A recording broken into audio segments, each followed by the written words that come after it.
Welcome sa Araling Panlipunan 3, ika-4 na markahan, Week 3, at ang ating pag-aaralan ay mga kilalang produkto sa lalawigan ng Cavite.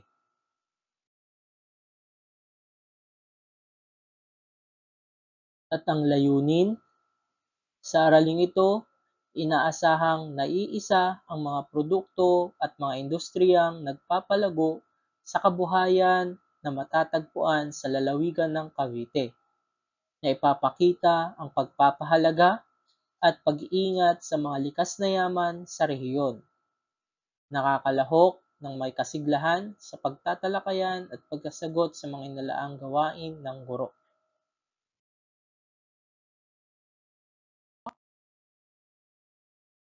Ang lalawigan ng Cavite ay may malawak na kapatagan at mahabang baybayin. Mayroon ding itong ilog, lawa at talon. Pagsasaka ang pangunahing hanapbuhay ng mga taong nakatira dito. Mga prutas at gulay ang karaniwang itinatanim sa malawak na kapatagan, gaya ng pinya, saging, gulay na siyang binebenta sa lalawigan at karatig lalawigan. Sa lungsod ng Tagaytay, makikita ang maraming mga prutas at gulay. Tanyag din dito ang tindahan ng karneng baka. Makikita dito ang Mahogany Market, kung saan ang maraming tindang karning ng baka ay dinarayo ng mga mamimili. Ang Tagaytay ay dinarayo din ng maraming turista dahil sa dami at ganda ng pasyalan dito. Ang Sky Ranch, Palace in the Sky, Tagaytay Zoo ay ilan lamang sa pinagmamalaki ng Tagaytay. Isa ito sa nagpapalago ng turismo ng lalawigan.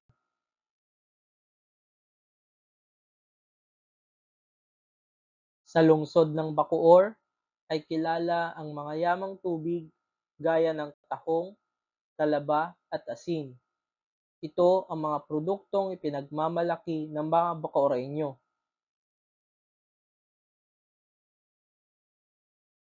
Sa bayan ng General Aguinaldo ay kilala ang produktong paminta, kung saan ito ang pangunahing kinabubuhay ng mga taong naninirahan dito. Sa bayan ng Indang ay kilala naman ang mga resort na dinarayo ng mga turista, lalo na kung panahon ng tag-init.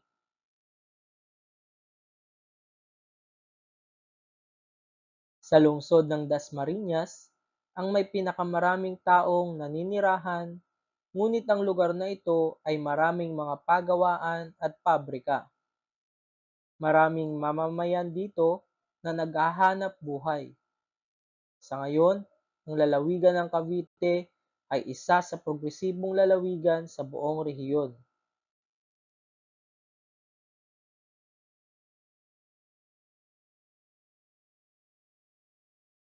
Ang lalawigan ng Cavite ay isa sa progresibong lalawigan sa rehiyon. Marami dito ang mga kilalang produkto at industriyang nagpapalago sa kabuhayan ng mga lalawigan.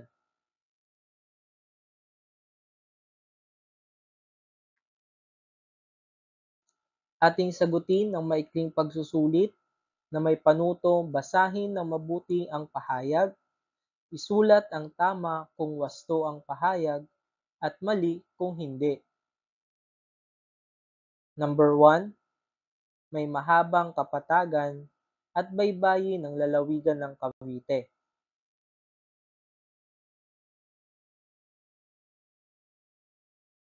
Number 2, ang tahong, talaba at asin ay ilan lamang sa kilalang produkto sa lungsod ng Bacoor.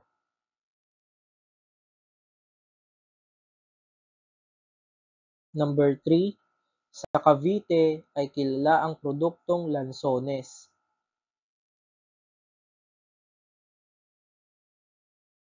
Number 4, hindi nakakatulong ang mga produkto sa pag-unlad ng isang lugar.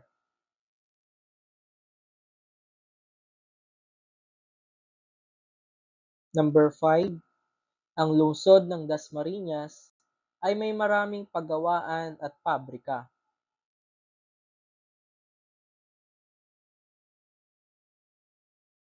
At narito ang mga tamang sagot.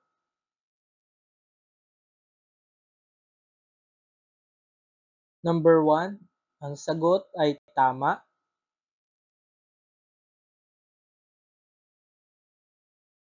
Number 2 ay tama.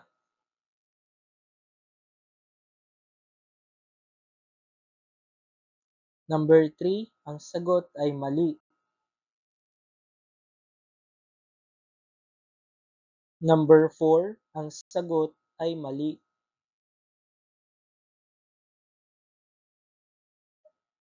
Number 5, ang sagot ay tama.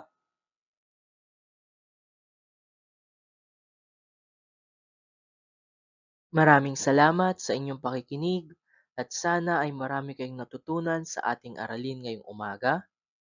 Muli, ako nga pala si Teacher JM at kita-kit sa susunod nating mga aralin.